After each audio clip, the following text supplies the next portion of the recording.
გამარჯობა. ირანში მიმდინარე მოვლენებთან დაკავშირებით ძალიან მნიშვნელოვანია, რომ ხაზი გაუსვათ, რომ ყველა მთავრობის ვალდებულება პრობლემების მიმართ მოემზადოს გეგმების შექმნას და საკუთარი მოსახლეობა შეამზადოს მანამ სანამ ეს პრობლემა შეიქმნება. ზუსტად ასეთივე ვალდებულება გვაქვს შეძლების დაგვარად პოლიტიკოსებს, რა თქმა უნდა.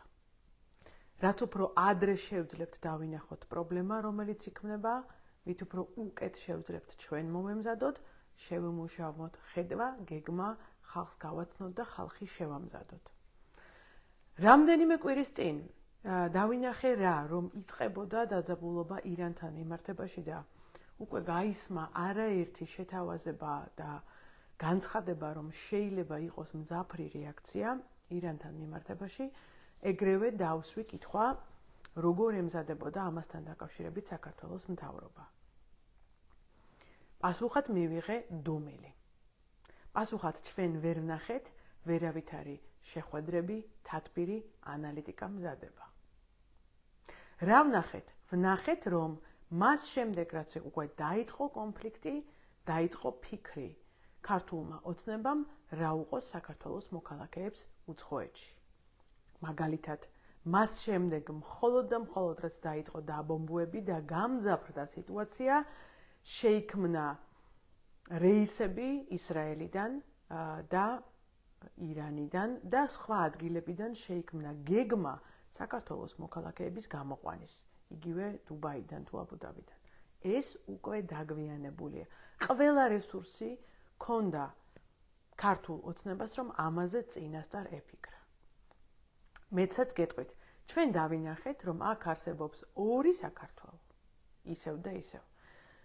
ქართულ ოცნებასთან და ბიძინა ივანიშვილთან დაახლოებული პირების მდიდარი რამდენიმე ოჯახის საქართველო, რომელიც კერძო რეისებით სასწრაფოდ ჩამოიყვანეს და ასევე დანარჩენი ჩვეულებრივი მოქალაქეების საქართველო, რომლებიც მას თვითონ უნდა ინერვიულოს, იზრუნოს, საკონსულოებში რეკოს, რაღაცნაირად ხელისუფლება შეაწუხოს, ისევ რკინის ქალამნები ჩაიცვას და იზრუნოს იმაზე, რომ სახლში მოხვდეს. ეს მიდგომა არასწორია და ეს არის ქართული ოცნების ხელწერა. ის მხოლოდ და მხოლოდ საკუთარ თავზე ზრუნავს. მეცად გეტყვით. ეს რომ ნორმალური სახელმწიფო იყოს, მე მინდა აუხსნა რა უნდა ხდებოდეს ამ დროს. შეიკრებებოდა ნდობის ჯგუფი საქართველოს პარლამენტში. რა არის ნდობის ჯგუფი? ეს არის ადგილი დახურული, კონფიდენციალური, სადაც მსგავს საფრთხეებზე არის მსჯელობა წინასწარ, მთავრობასთან ერთად და სადაც მუშავდება ხოლმე შესაბამისი გეგმები.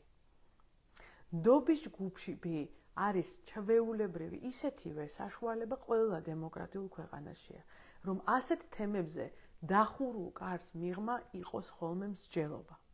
ცმით, ნდობის ჯგუფში ყოველთვის შედის ვიღაცა ოპოზიციიდან, მისი ხდომები დახურულია, მაგრამ სახელმწიფომ იცის, ხალხმა იცის, რომ ესეთ სერიოზულ უსაფრთხოების საკითხებზე ვიღაცა ზრუნავს და რაღაცა გეგმა არსებობს. წლებია ნდობის ჯგუფი საქართველოს პარლამენტში არ შეკრებილა. ამის მაგივრად, ვინ არის საქართველოს პარლამენტში? უსაქმურების ერთობა, რომლის ხელფასი არის 13,000 ლარი, საწყისი ხელფასი და რომლებიც ამ ხელფასს იღებენ მხოლოდ იმისთვის, რომ კვირაში ერთხელ მივიდნენ სამსახურში, კვირაში ერთხელ ვიმეორებ და ღილაკს დააჭირონ ხელი, რომ მიიღონ კანონები, რომ დაგვაპატიმრონ, დაგვაშინონ, ფინანსურად შეგვავიწროვონ. აი ეს 80 კაცი, რომელიც საქართველოს პარლამენტში დადის, ამ საქმისთვის იღებს პენსიონერზე 10 ჯერ, 20 ჯერ, 30 ჯერ მეტ ხელფასს. ეს არის უსაქმური, კორუმპირებული პარლამენტი, რომელიც ნორმალურ იმ ვალდებულებას, რაც აქვს საქართველოს მოქალაქეების უსაფრთხოება და დაცულობა, თავს ვერ აბავს და არ აბავს, იმიტომ რომ არ აინტერესებთ მათ. მე მინდა რომ შემოგთავაზოთ წარმოდგენა როგორი იქნებოდა ეს სახელმწიფო რომ არა ქართული ოცნება.